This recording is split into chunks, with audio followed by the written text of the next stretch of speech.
Greetings, everybody, and welcome back to the Ashes of Creation Community Podcast. I'm your host, the Big Chick Giant, and today's guests are Chili and Deathfire. Hey, how you doing, guys?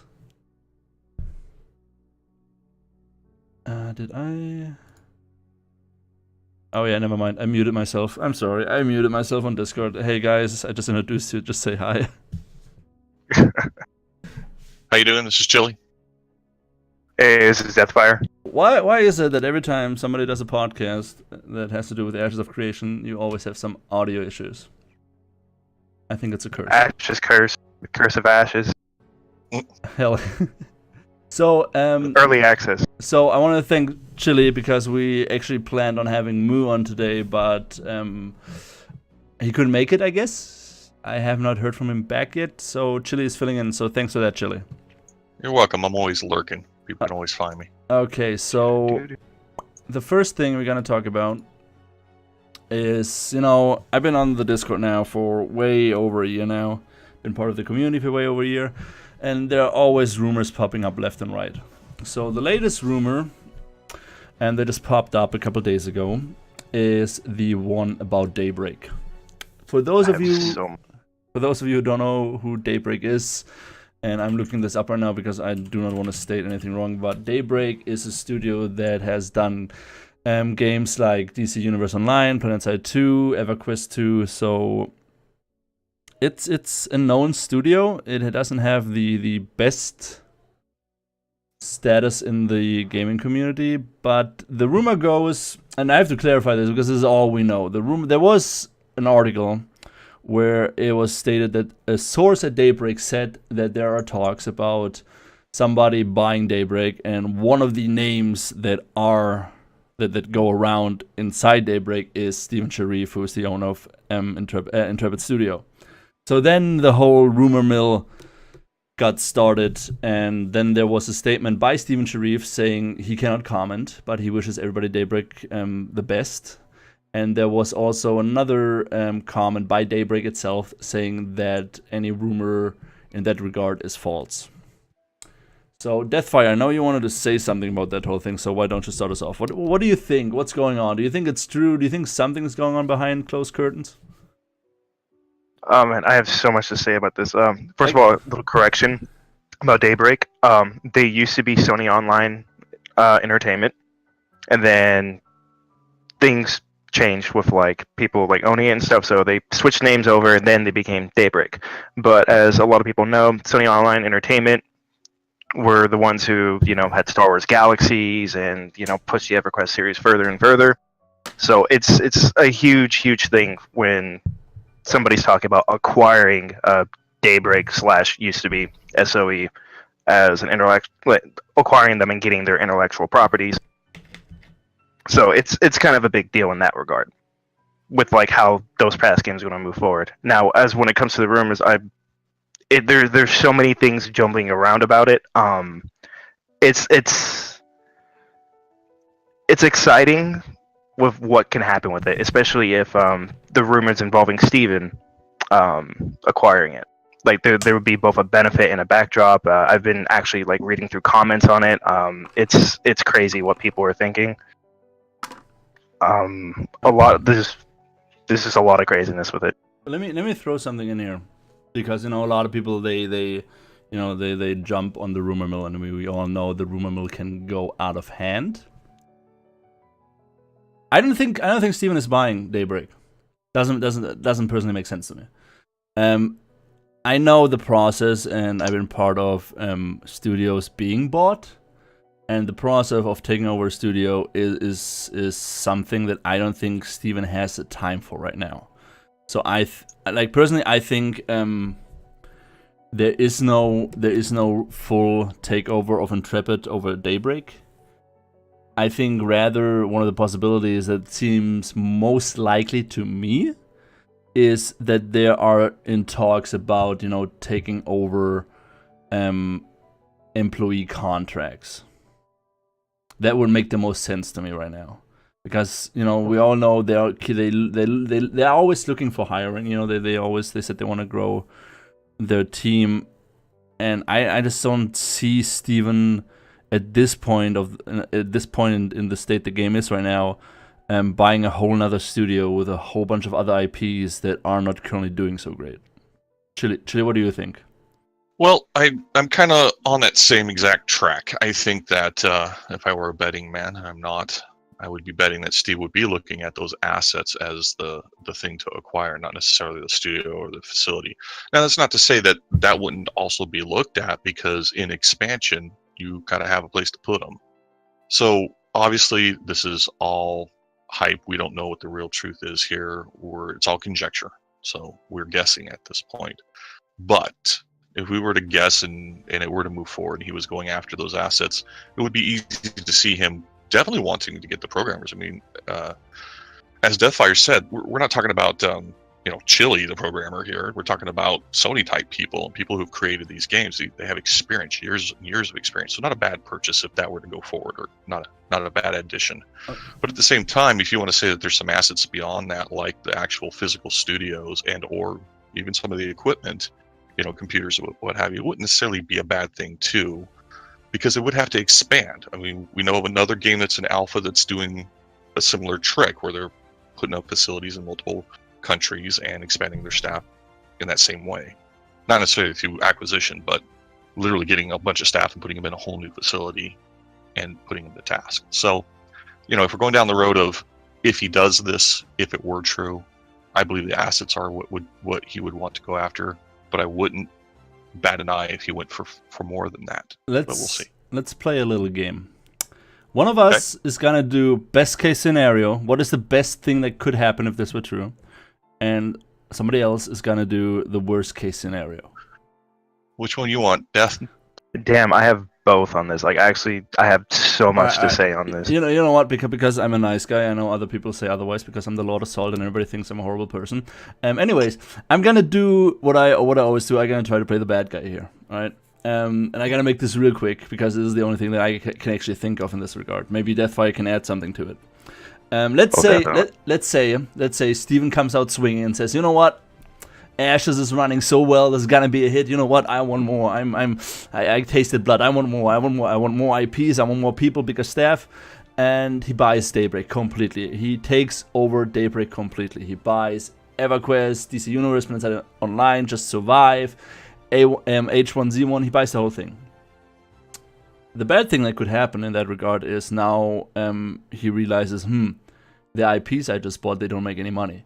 And now he has to rearrange the resources he has to make those other games, run better or be better. For example, DC Universe Online, I still do not know how that thing is still alive.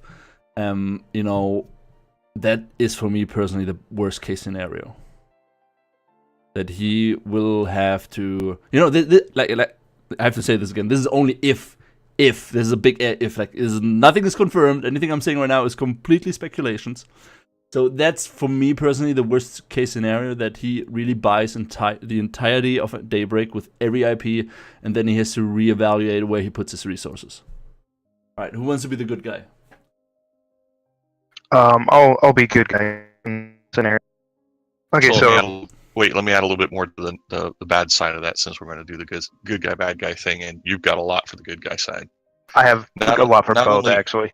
Yeah, not only does he get it, but he finds that there is a loss of revenue scenario. So it's not just that the games aren't doing that well and how do you recreate them, it's that if some of them are not carrying their weight financially, because when you're developing a game like Ashes of Creations, obviously money does matter. I'm not saying he's poor by any shake, but you don't want to be having holes in the side of the ship and you're trying to bail out on one side while you're trying to command the ship and sail it to this really great destination on the other side. You're just fighting yourself. So it could get as bad as, if you got it all the way, bought the whole thing, what if there's just a sinking ship there?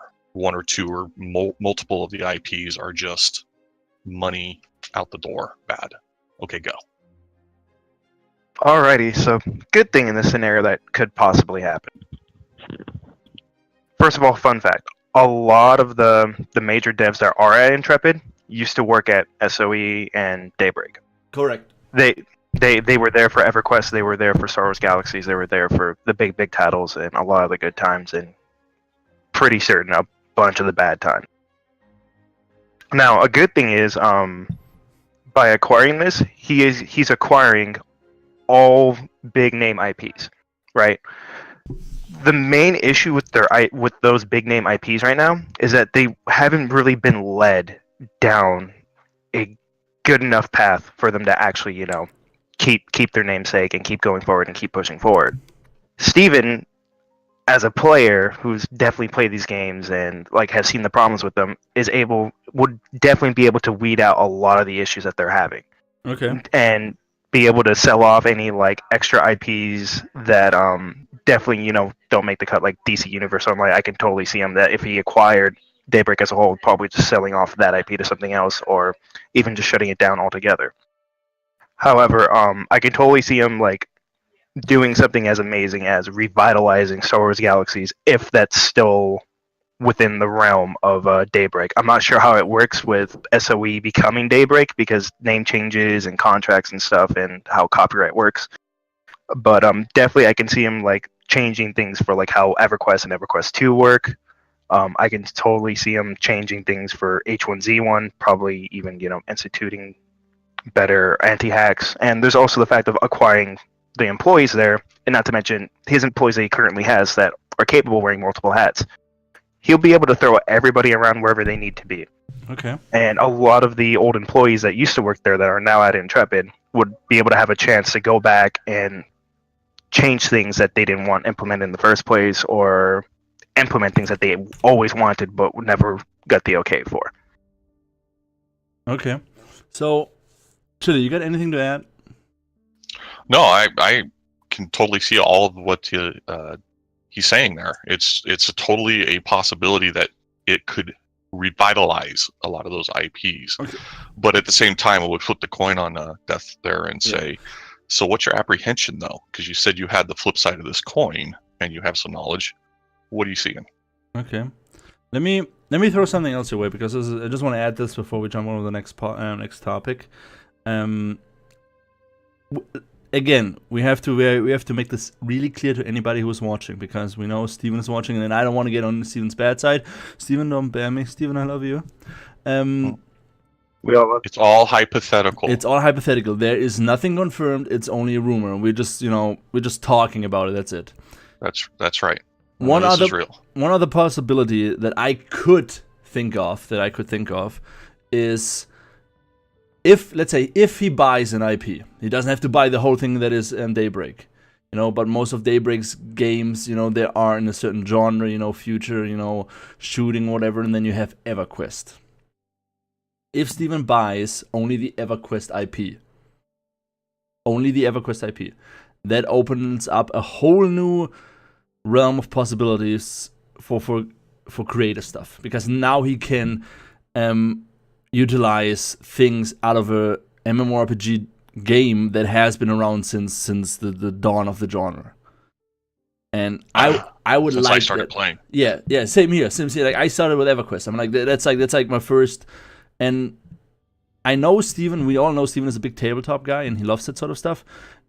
I could see that maybe being a possibility, a really small one. But if he does it, he can now use a lot of things, because it's his IP. He can do with it whatever he wants. If he wants to recycle some of the stuff in EverQuest and use it for Ashes of Creation, he gets a thumbs up from me. I could see that. I could. Deathfire, what do you think? In that regard, from recycling, I wouldn't necessarily say the assets be recycled, but maybe some of the systems, how things work, how players would interact or gain skills in that. Definitely take inspiration and borrow. And since nothing would be standing in your way, oh hey, you copied our system, well, it's going to be his own system if he did manage to acquire that IP. It's not just that; it's also the back-end systems, the network, and the servers too. That's would be a consideration in any of that if it were real. But that's a big thing. Remember, the whole back end of this has got to run on server systems and system engineers, etc., that are nothing to do with the actual program engine, etc. So there's that part. That's all considerations I'm sure he would be thinking about, or I would be in his shoes. True. I guess we have to wait and see, as always, but it's going to be interesting if something happens, if something is true in that regard is going to be really interesting. Okay, so enough with the rumors, bad rumors. Aw. We got to I was jump. gonna say my negative. Oh, you want to say a negative? Okay, wait, sorry, I'm putting it back up. Say a negative. Alright, sorry, like Chili just asked me, but I'll try to make it quick. Basically, the negative aspect of also like acquiring Daybreak, even like I'm just gonna say it as a whole. Basically, it would just cause Steven to just be hemorrhaging money. Projects being like pushed back, delays, not enough attention being put in other areas. Him trying to hire like more people to come on, help with the projects, get things done, and then possibly hiring the wrong people. I've definitely seen that happen, especially within indie game that I used to work for. Okay. Wrong people were hired, and then it messed up things even further. And then it leads to a lot of closures just because you hired just one wrong person. They messed up things so bad, and it would just derail. Yeah, it becomes a detractor. It doesn't become an addition. It becomes a subtraction to the overall performance. And what they may have going already is something that's working well, finely tuned, and this could become a big detractor. I can see that. I understand that. Yeah, me too. Flip side there. Well, I guess Yeah, like using the W key to open a door. Oh, dude, that's awesome. I like that. That's old school. No. Yeah. While Hell also yeah. being the Fail walk it. Fail. Dude, honestly, if you cannot open a door with W, you're a freaking casual. No, that's me bashing my head into it, trying to walk through it. Because W, it's a sacred key. Don't touch All it. right, let's jump to the next topic. Let's get into something that has really something to do with the game, which is the corruption system. Lately, because the way it works always is, I go on the forums, I check what are people talking about, I check what people are talking about on Discord, and then, I get the good stuff, and I put it into this podcast. And something that a lot of people have been talking about lately is we talked about this like a lot on this podcast, but I feel like now is a good time to talk about it again because a lot of people brought up the argument that the corruption system, the way it is designed, the way it is meant to be, would stop open world PvP.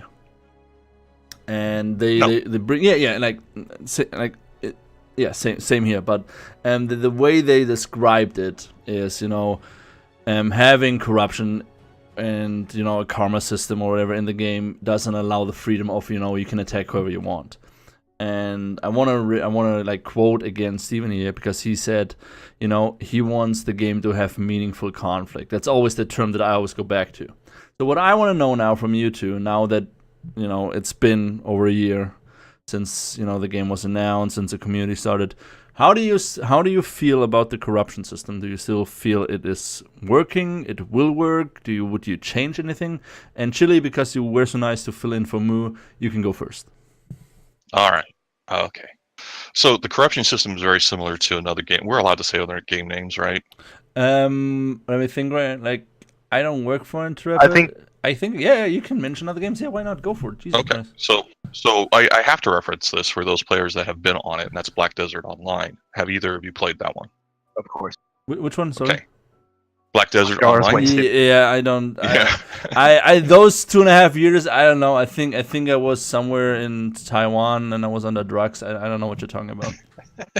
Let me correct myself. So- Over $100 wasted. 300, Yes. 375. but it works much. It works much the same way, right? So they have open world PvP, and there is an impugnment that happens when somebody just flags up and goes after someone. It doesn't stop them from doing it, as we've seen in that particular game. It still happens freely.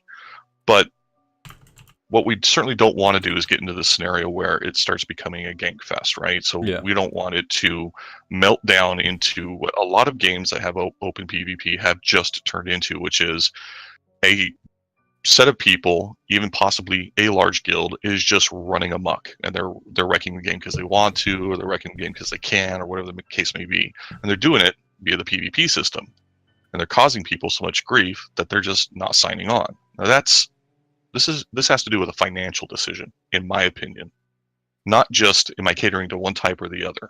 I absolutely want to make sure that PvP players are taken care of. And as you guys know, I'm not a PvP heavy person. I'll do it in a light scenario, I'll do it in a group like Siege scenario, but I'm not into open world PvP or the 1v1s and all that other stuff. It's just not my thing. but I don't want members of my guild to be left out in the dark because they don't have that aspect of their gaming fulfilled. So we have to have a system where they can be engaged and there be some consequence. So if we try to make this more like real life, I guess you could say, or simulation of it, yeah, people can do the bad thing and just gank, but there's going to be a bounty on them. And the way the system is in that we know of in Ashes of Creation with its corruption system, I think it's working and going to work out well. It won't necessarily deter people. They are setting up stuff like if you're corrupted and a bad guy, you'll have a store or market or whatever you'll be able to go to and do your trades and what have you. So it's not going to lock them out like some games have done. So I think personally it's going to work well. And I think as far as catering to the financial side of this, more players are heavier in PvE and then PvP style play rather than just PvP open world style play. So they kind of have to play those numbers too, and I think that probably weighs in on their discussions internally. So I think it's working. I think I like the way it is, and again, I'm not a big guy on the open world PvP myself, but I wouldn't mind it.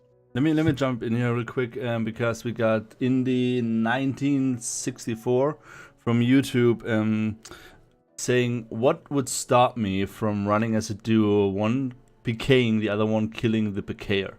Indy, we can pretty much confirm that even if you die, corruption will not go away immediately.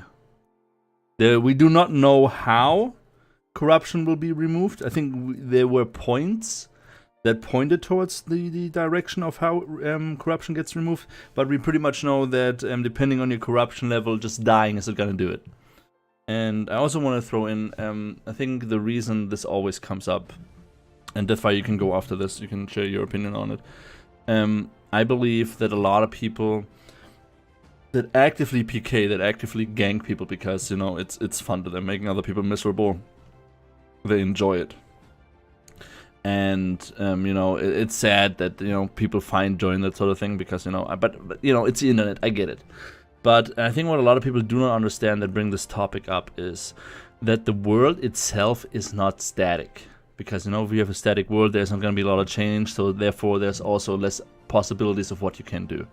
With the world being the way it's planned, with there always being change, I don't think you will find a lot of people that actively go around just trying to kill people, because there will always be something to do. There's always going to be a reason for conflict. So Deathfire, what do you think? Definitely people are always going to PK just for the sake of PK. It's always been a thing. That's not going to change. However, my concerns would be like something like a bounty system and people just kind of gaming that. Like, somebody builds up a huge bounty and then they get their friend to kill them and then the friend gets the bounty and then they just split the profit.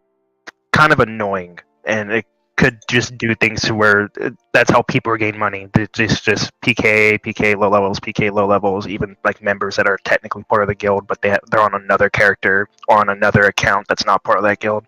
So they're just recycling money that way. So that's why I'm concerned about like a bounty system, a typical bounty system in that way. Now, when it comes to corruption, one thing that I really liked from another game was Mortal Online, how they did like the murder count and their flagging system. You got 3 murder counts, you turn red. When you're attacking somebody, you turn gray. Players who are innocent were blue. Question from the chat on Twitch. And can ask, can you loot players you kill? We know that red players, if you're corrupted, you will. Depending on the level of corruption, there's a higher chance that you will lose gear, items, swords, shields. If you are green or purple, you only lose resources like stone or crafting materials. All right, Deathfire, continue. Okay. Sorry, once again. Trying to remember my exact place. So basically, with that whole flagging system, the only way to get out of red was to spend 8 hours in-game time to get rid of 1 murder count. Every 8 hours was 1 murder count, but you had to be in-game to do it. And while you were red, you couldn't go into like blue towns and stuff.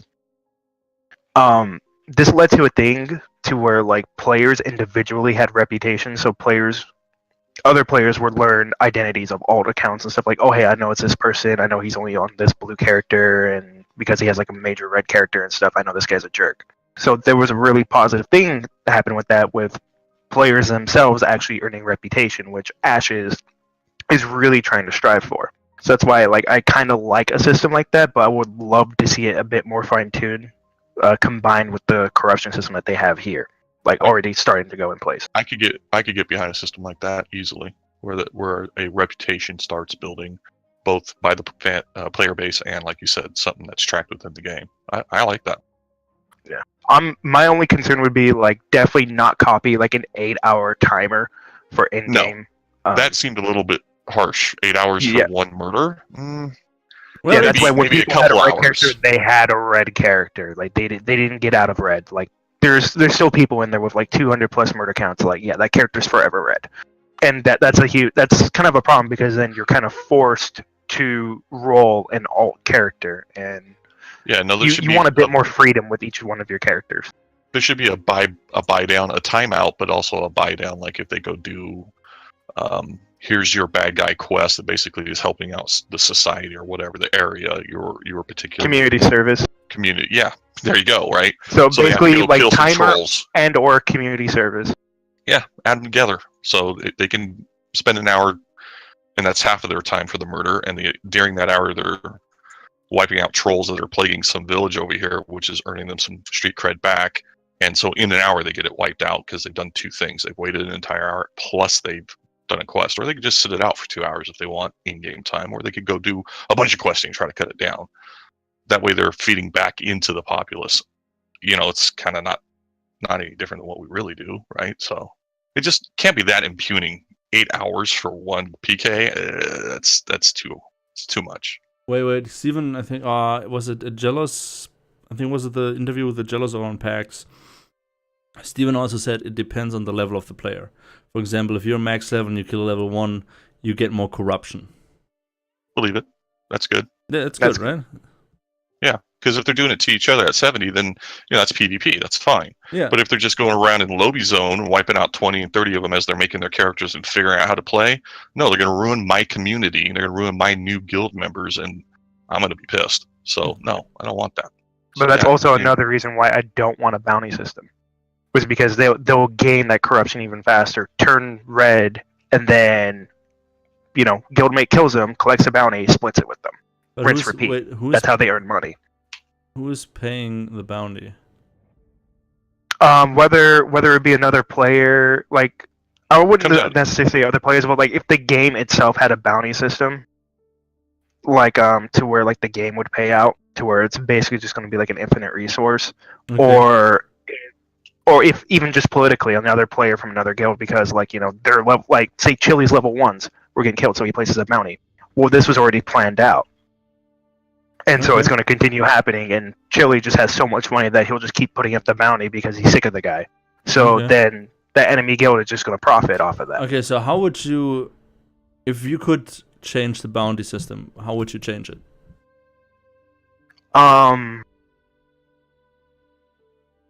That's the thing. I don't have a clear answer on that necessarily. Okay. I just don't want a bounty system in the game that's a typical bounty system. I want it to be intricate enough to where it won't be gained that hard. In like an example that I just said, the reward should be then in, let's say, item / abilities, something to that effect. That's not cash, so that people aren't like, I'll just keep generating up a ton of negativity so that you can come get a bunch of money off of me. You can cap that out. 1, 2. You can say that the bounty pays in a different way. Like, of course, they already have talked about bounty hunters leveling up. They have to quest to get it, and then they can level up those skills. And it gives them some special abilities, like being able to see the players on the map where we can't when we're not bounty hunters. Things like that can be a reward, where it's like, yeah, well, you're not really going to add anything to my pocket just because you went and got PK'd up really high. I might get 400 or 500 gold, let's say, but so would anybody else. The extra special effect of being able to read the map now I've already got, so it's not worth my time. Yeah, what? So it kind of diffuses that. Alright, somebody. Although definitely not XP. I don't want XP as a reward because that'd be another way of power leveling. Yeah, no, it shouldn't be, or it should be minor. Somebody just brought something up in chat. Maybe a cooldown on how often a player can do bounties and receive payment. Definitely. That was just a thought that I was playing with, but I don't know like what the time limit would be between that. But the community can come together and feed that back even through alphas and betas. Right. Okay, So, let's I mean, jump. we're gonna know how it feels. Yeah. So let's jump to the next topic. Zerg style. What? So It's gonna happen. It's gonna happen. Here's the thing, and this is something for those of you who are watching. If you, in case you have not caught up on this, 2 weeks from today, at 6 a.m. CST, which is Central European Summertime, Steven Sharif from Intrepid will be on this podcast, and we're gonna ask him a bunch of questions. We're gonna talk to him. We're gonna, talk about MMOs in general. So if you want to catch that, make sure to follow, and just come back in 2 weeks, and we're gonna see Steven and no. But anyways, so the point I want to make is that Steven Sharif always says he does not want zerging in his game, and that's it. He never really explained, especially during sieges. He never really gave us a full explanation on how will he prevent zerging. We know now, for example, thanks to the Agellos podcast, I don't know if we knew this before, that there are going to be attacker camps, defender camps, and if you attack either one of the camps, the respawn time for the opposing team is going to be increased. So what I want to know now from you two, if you could do something for sieges to prevent zerging, what would you do? Deathfire, you can go first. I kind of like that idea of to where like if the spawn location is going to sit there just be constantly camped, that like if you're sitting there camping, then your respawn time is going to go up. But however, you're good enough to sit there and spawn the camp, so you need to be able to die in order for that to take effect. So I think at the same time that over a time frame, that the camp itself with NPCs gets powered up, to where it becomes increasingly more dangerous for you to sit there, and then if you're just sitting there, and then you bug out like right before it gets too powerful for you, that respawn timer is still going to be there. I would like to see it to like still remain there. That way you're still punished for what you were doing. Okay. So I definitely think they're heading in the right direction with that. Chili, what about you? I was told, and I want to give credit to the proper person, and I'm sure I'm going to hear about this afterward because I won't remember right now. But someone else was on the subject, and I totally agreed with it, and that a champion may spawn in the area based off of the Zerg misbalance, etc. And that champion is very difficult to take down, and is, of course, attacking that Zerg with AoE and hard abilities, etc. So that it helps balance off the scenario. That way, if you have a whole crowd just trying to take, a spawn point and just Zerg a spot, a champion comes in and helps to balance that out, if that's necessary. I mean, if you've got as many people on one side as you do the other, it's not really a Zerg, it's a battle. A Zerg is to say that you have, 100 people versus a mob or a small group of people. I mean, you finish your thought. No, so just some mechanic in the game that would help to balance that out and help to either disperse or force a different tactic, because them just trying to do that, they're going to be met with a champion that's going to guard that gate or protect that area. I think okay, so here's how I see the issue.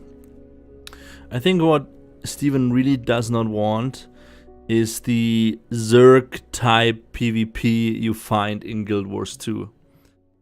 For those or Alterac Valley. Yeah. And WoW. Yeah. So that was my first thought when I was thinking of it. Like if you here is how I look at the problem and how I would fix it, because you just brought it up, Alterac Valley in World of Warcraft. Back in the day when it first came out, there was a shit ton to do. People did quests. They gathered stuff to summon bosses to attack the other team. There was a lot of things going on. Reputation. Yeah. And then over time it got easier and easier, and you just had two big Zergs running past each other trying to kill the boss of the opposite side.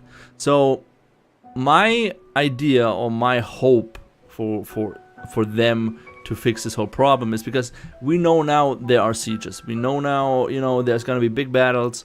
And if you look back at other MMORPGs, like, I don't know, Guild Wars 2, Black Desert Online, Arcade, and most of them have the same Zerg mentality because it's the most productive way to do it. And the reason for that is, first up, if you die, you respawn immediately. You get back to the Zerg. Nothing happens. That was always an issue for me. And secondly, there's not a lot of mechanics on the map that you have to take care of. So the way I would do it, the way I would love to see it, because then it would be something completely new, and a lot of people, they would be like, oh my god, what do I have to do? Oh my god, this is too complicated. Is make it complicated. Make it really that you have to think what you're doing. For example,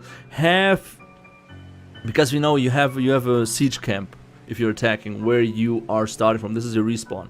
And what if you have to bring in, resources from some point, and you have to protect that caravan to your siege camp? What if, for example, catapults need to be controlled by 4 to 5 people? What if you just have a shit ton of things going on the battlefield that have to be taken care of, like scouting and, spread out the battlefield. Just spread it out. And also another thing is, make death not permanent, but make it heavy. Diminishing. Not diminishing. For example, let's say I don't know. Let's take a good example. Let's take Guild Wars 2 for example. I die during the Zerg fight. I die. All right. I respawn immediately. I'm back, and I'm only gone as long as it takes me to get back to my Zerg. And people have that mentality that, I'm gonna be right back, so I don't have to worry of dying. If I die, okay, it sucks, but I'm not out of the fight. So what I would like to see is the sieges being in a way where, you have to worry about, oh shit, if I die now, I'm gonna be gone for 10 minutes. I know this. Yeah, an increasing respawn timer. Yeah. I wouldn't say 10 minutes. 10 minutes is kind of ridiculous. Yeah, sit there and do nothing. But you know what? I like it to the timer. Yeah.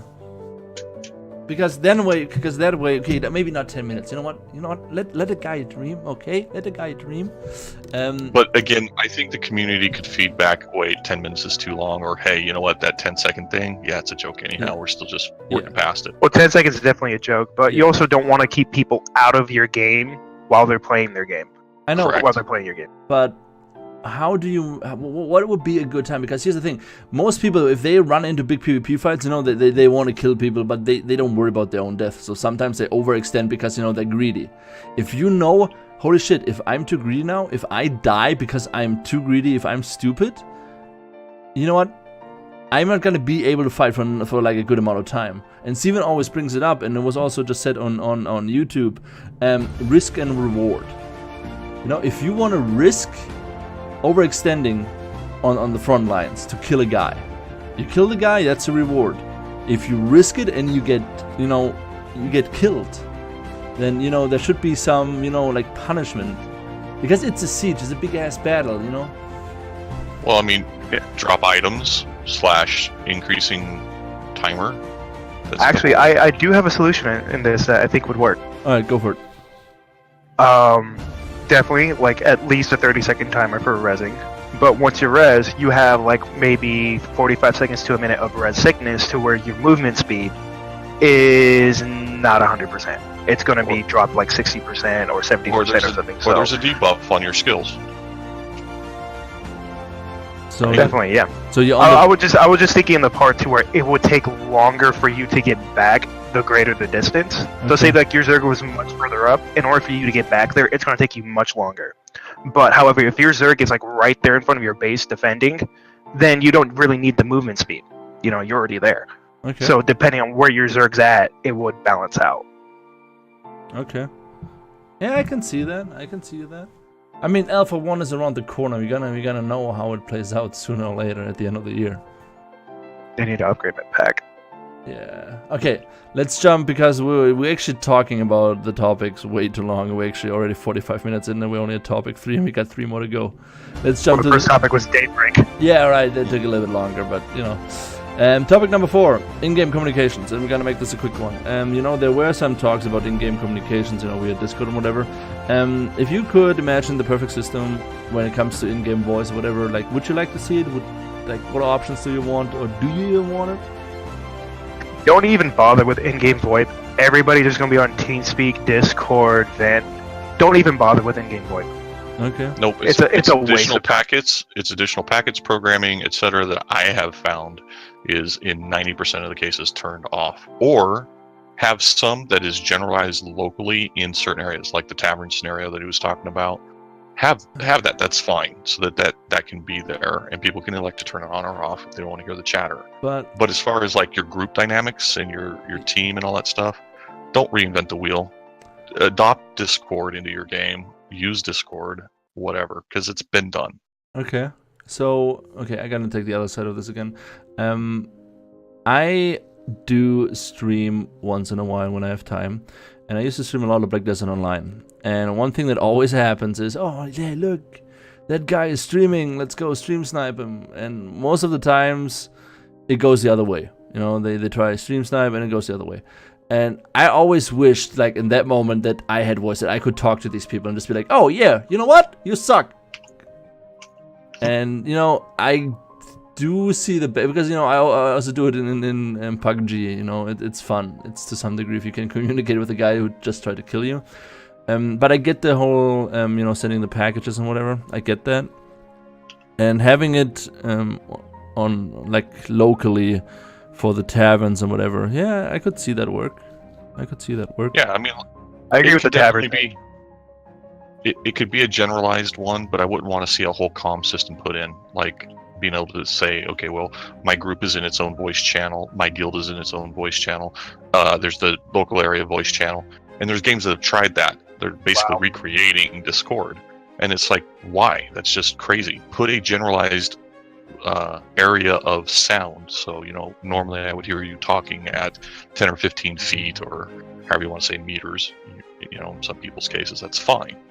But that should be able to be something somebody could turn on and off, mute or unmute, and then leave the rest of the group dynamic, guild dynamic, etc.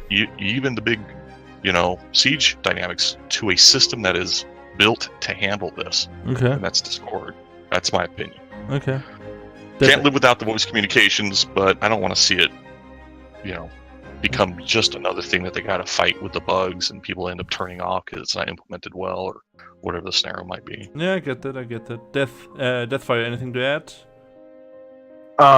Aside from the VoIP thing, I know there's another feature in some other games that I really, really enjoyed that I would love to see in more games, especially in Ashes. Like? For those of you who remember Decaron or Two Moons, there was an in-game media player to where, like, you just took songs, you put inside the folder, and then you get to listen to the media player within the game. GWT does that, and it does it with full playlists. Yeah. So basically, I would like to see something like that for taverns. That way, I can sit there and just DJ at a tavern. Okay. Combine that with the VoIP, with like a localized VoIP system, specified for only for towns and taverns and stuff. I think it would be a lot of fun and definitely add a new dynamic. Yeah, I can see that. That would be awesome. Certainly. All right, that's cool. I would love to sit there and just jam out the choice of a hero again. All right, let's jump to the next topic, which is trading. Ash is gonna have it, please. Huh? Remember Black Desert? How Yeah. it doesn't really have trading. Yeah, please have trading. Just have it. Yeah, I mean, even the trading in Black Desert Online, you know, you have it, but, you know, at least when I play it, I never really paid attention to it because it didn't seem that profitable. Okay, I have to say I got it up to, like, mid, but I never got it up to, like, you know, whatever the highest rank is right now. But I was referring to player trading. Like players being able to trade between each other. Oh yeah, no, I'm talking about. Sorry, I didn't do the whole introduction. I'm talking about, you know, trading in general, because trading in Ashes of Creation is gonna be something really big and important. Because, you know, there is gonna be localized economies, and I think a lot of people, and this is something that I'm a little bit afraid of. A lot of people, you know, they're used to the lazy version of trading. You know, there's trading with NPCs, there's trading at the auction house, there's trading with other players. And that's it. There is no real, you know, like, economy trading between nodes and whatever. So what do you guys think? How will people react when they first realize, holy shit, we need to start trading or our node is gonna be screwed?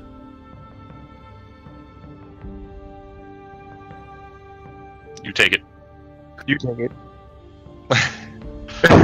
I think trade's going to be an integral part out of the gate, just because of the way he's designing the whole caravan thing, what have you. I think trading is going to be critical for the type of economy that's being set up, and the fact that my node may have copper and yours doesn't, but you need it for your weapons. So inevitably, what I believe is going to happen is it's going to be a normal trade system that we're used to. So we'll have the auction house, likely, because people are going to want to be able to post up and not have to sit online trying to advertise and chat constantly. That's just a detractor.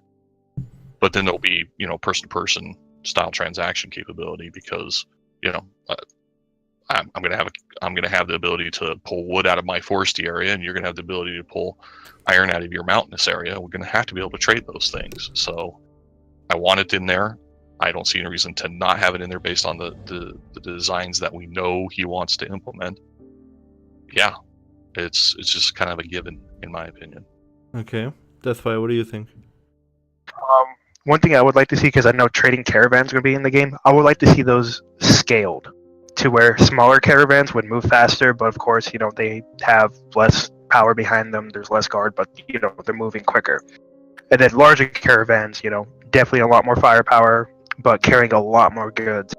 So I would like to see it in that way, scaling. That way, PvP guilds and zergs and stuff, they would focus their attention in other ways. They wouldn't sit there and waste their time on small caravans. Like, well, we have enough resources anyways. Why even go out and even risk this guy dying? Like, why? What's the point? Okay. Compared to, or that way some guilds can come up with tactics. Okay, let's move 3 small caravans and have one big one over here. Things like that. The thing that I'm worried about, and is there are groups out there, let's say for example in EVE Online, that have trading down to an art form. And what if, and I know Steven is okay with this, because I know, from the way he talks, and sometimes thinks he really wants this. What if you have a group of people that are really well versed in, trading and accumulating wealth, and just that way controlling the rest of the server? Because if you look, for example, at EVE Online, where I think there is a lot of trading in EVE Online, and it's an economic game. Yeah, it's an economic game. So yeah, that's what I thought. So, and you have single individuals controlling thousands and thousands of people, and this worries me a little bit. I think okay, this is a 50-50 thing. On the one side, I think what, if you're that smart enough that you can control thousands and thousands of people just by being able to run an economy and be that guy, then hey dude, congrats to you, you're a freaking genius, that's awesome. On the other side, I'm like, okay, a lot of people that play MMORPGs, especially fantasy MMORPGs, they're not used to that sort of play style. They're not used to, you have people that do trading in Black Desert Online or whatever, and other MMORPGs, but never to that extent that you have in EVE Online. So that worries me a little bit. It's like, having a group of people running blind against the wall. Does that make sense? Mm-hmm. So, that's why I'm waiting till we hear more about the trading system. Alright, let's jump to the next topic. Sorry guys, we're running a little bit late, so we're going through the topics. This is actually going to be the last one. Or do you guys have anything to add? Do you guys want to add anything when it comes to trading? Anything you want to say? Anything you want to share? Any opinions? This podcast is about you. I definitely want to say more. So yeah, we're good for the next one. Good for the next one? Alright, okay. Next one is... damn it, not showing up. There it is. Aviation. And I mean flying around. We know there are dragons. And we know there's going to be some sort of gliding. I'm not a big fan of aviation. I'm not a big fan of flying in MMORPGs, because for me personally it makes everything smaller. But we also know, because we know that there won't be any gunpowder, but we know that there's a possibility that we have magical cannons for sieges and on ships. So with that in mind, and then talking about aviation, how do you guys feel about, there being gliders and, you know, dragons that you can fly for becoming a node leader. Chili, why don't you go first? So, it's that's a tough one. So you're right, it can make it feel smaller, right? Because you're just going to bypass content constantly flying over it. There's tons of pieces that don't get looked at. But at the same time, we're talking about a map set that's going to be ginormous, right? It's going to be huge. So there's a give and a take to that. Plus, depending on what, you know, the questing and or needs are for the character, you can force them into seeing those pieces. So where he balanced it with dragons having some flight as a benefit to working the political system, thus making that part of it more desired, as opposed to just who's most popular game. It's something people are going to strive for because they want that dragon and that ability. So I think that a little amount isn't going to take from it, and those few people isn't going to take from it, and it's going to cause those few people to be highly desired and sought. As far as the gliding goes, that is nothing to me. I mean, it's just like having a horse that can run fast too. Gliding is just another form of ground maneuvering. You're slightly above it, great. It feeds the player base, they like it, so sure, include it. That's my opinion. So, Deathfire? I definitely want to see more people flying than just 6 people per server, because there's a limit to 6 metropolises, right? 5. Am I wrong? Was it 5? 5? Was it 5? I think it was 5. yeah, but it's more than that gets it. I thought it was like all mayors and all castle people. No, just metropolis from what I've read. So that's what I'm saying. Like, it's a very, very small amount. So I would like to see something to where, like, flying is definitely a desirable thing. Everybody wants flying. You know, always keep it that way. Don't do what other games did, and to where, like, getting a mount is like the most common basic thing, and then you just constantly make it easier. And then older players get mad because, you know, they spent months and months trying to get what is now the most basic thing. Definitely don't do that. But what I would like to see is, like, say that your group is the first on the server to raid a dragon. Yeah. Right, to raid one of the dragons that pop up every, like, year real time or every 6 or 8 months real time. Your group takes it down. The first group to take it down, and it's the only dragon.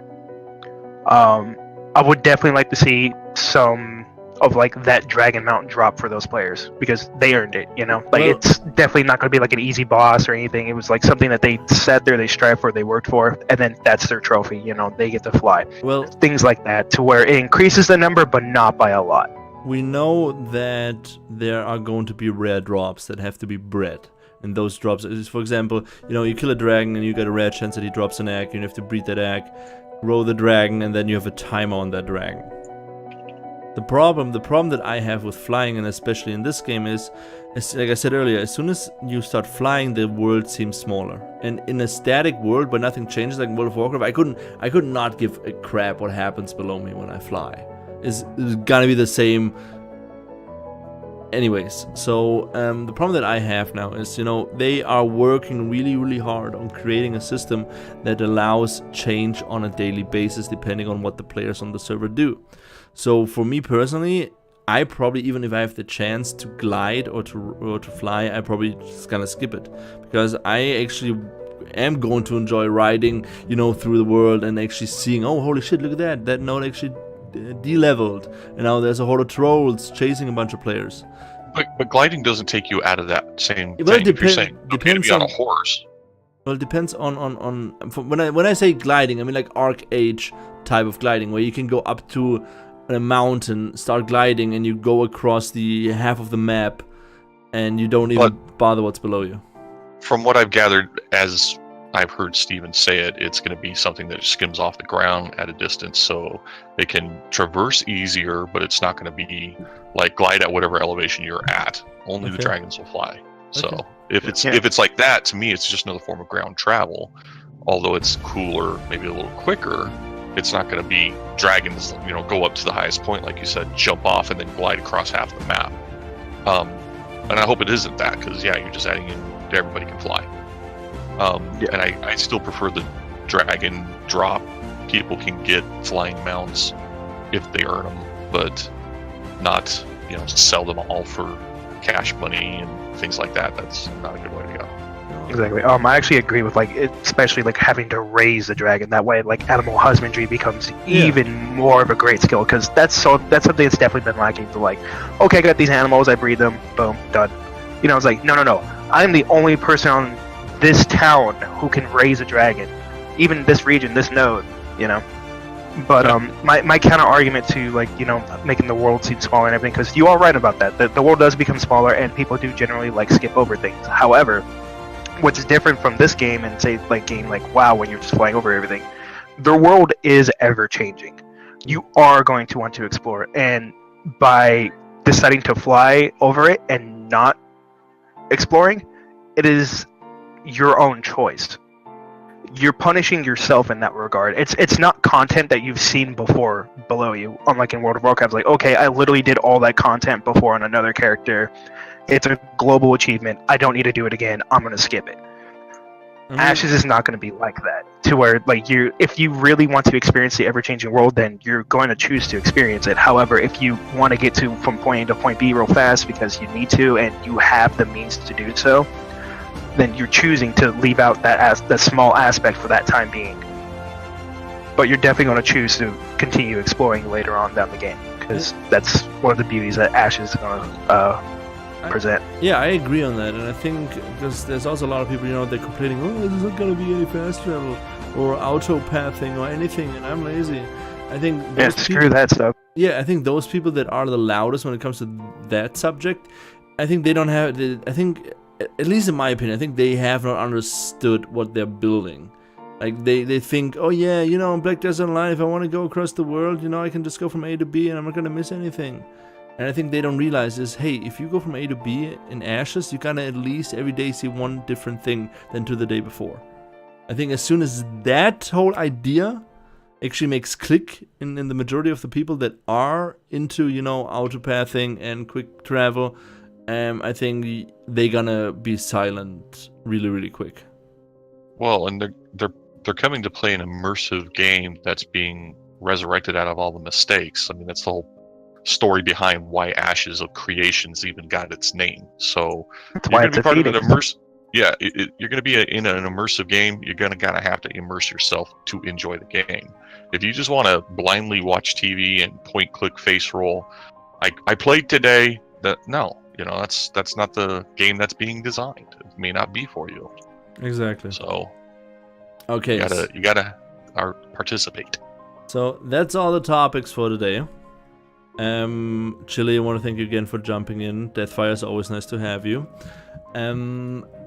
If you guys on YouTube, Twitch, or Mixer have any questions, feel free to ask. Deathfire, Chili, if you want to plug yourself, you can do it now while I go through any questions that we might have. So, Deathfire, you can go first. Hi, Deathfire again from Mutiny. Again, I'm around. If you ever want to just have an argument with me or discuss something with me, feel free to message me on the Discord. You can find me pretty easily. And I'm Chili. I'm also going to be playing with Mutiny. I am the OG. I will have a tavern. Stop in and have a drink on me. I'll DJ for her. Okay, let me check real quick.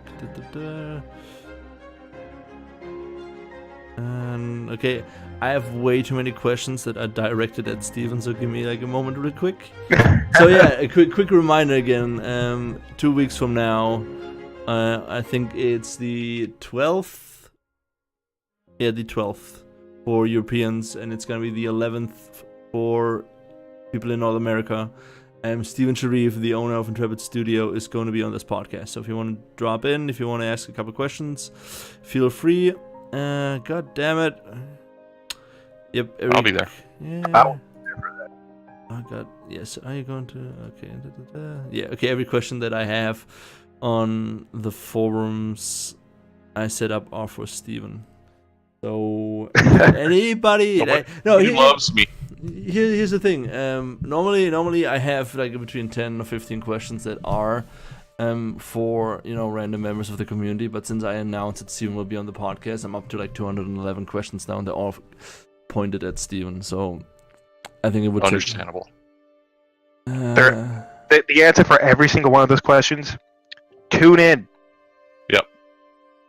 Yeah, yeah, definitely tune in. But We'll see. Okay. Okay. You know what? I'm just gonna take this one. Do we think that weapons should have their own skill trees?